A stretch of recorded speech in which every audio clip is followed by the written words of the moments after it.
Du 16 au 21 août prochain, le camp musical Saint-Alexandre sera l'hôte d'un 10e festival Eurorchestrie, le seul en Amérique du Nord.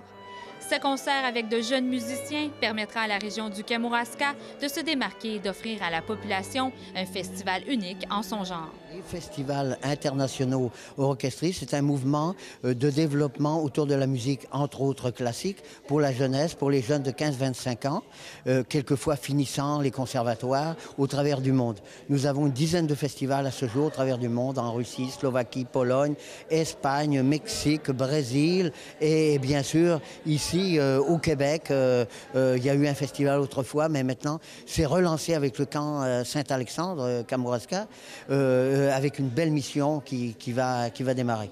Est-ce que c'est seulement de la musique classique qu'on va retrouver ici cet été? Prioritairement, oui.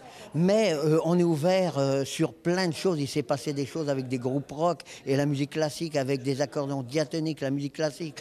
Les festivals ont des thèmes sur les grands airs, par exemple, d'opéra, mais également la musique de film, la musique traditionnelle. On veut qu'il y ait une dimension internationale des échanges et de communication sur nos traditions, entre autres, parce que la musique classique vient avant tout quand même des traditions, des compositeurs, de ce qu'ils ont pris dans leur pays à chaque fois. Est-ce qu'on peut penser qu'il va y avoir une suite?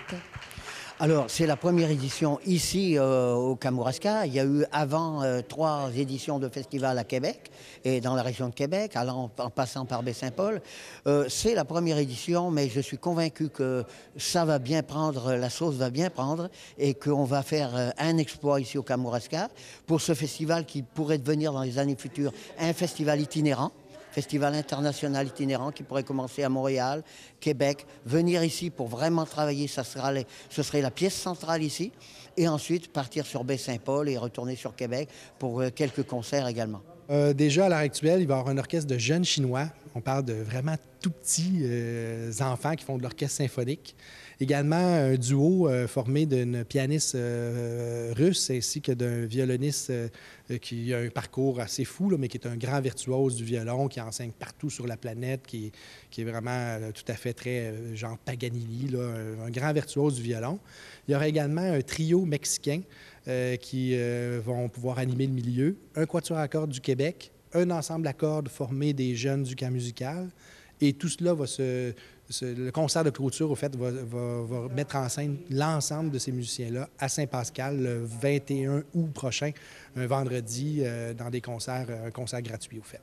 Les jeunes seront présents ici du 16 au 21 août, et à partir du 18 août, il y aura des concerts sur le territoire. On peut s'attendre à 2 à 3 concerts par soir. Donc, il peut y avoir un concert à Saint-Pacôme en même temps qu'il y en aura un ici à Saint-Alexandre. Et le lendemain, même chose, un autre à Kamouraska et à Saint-Gabriel. Donc, on veut animer le territoire, possiblement donner une relative priorité au pays du Kamouraska pour cette année, puis d'offrir des concerts qui sont rarement vus là, avec cette qualité-là, puis de recevoir un orchestre de Chinois, c'est quand même pas rien.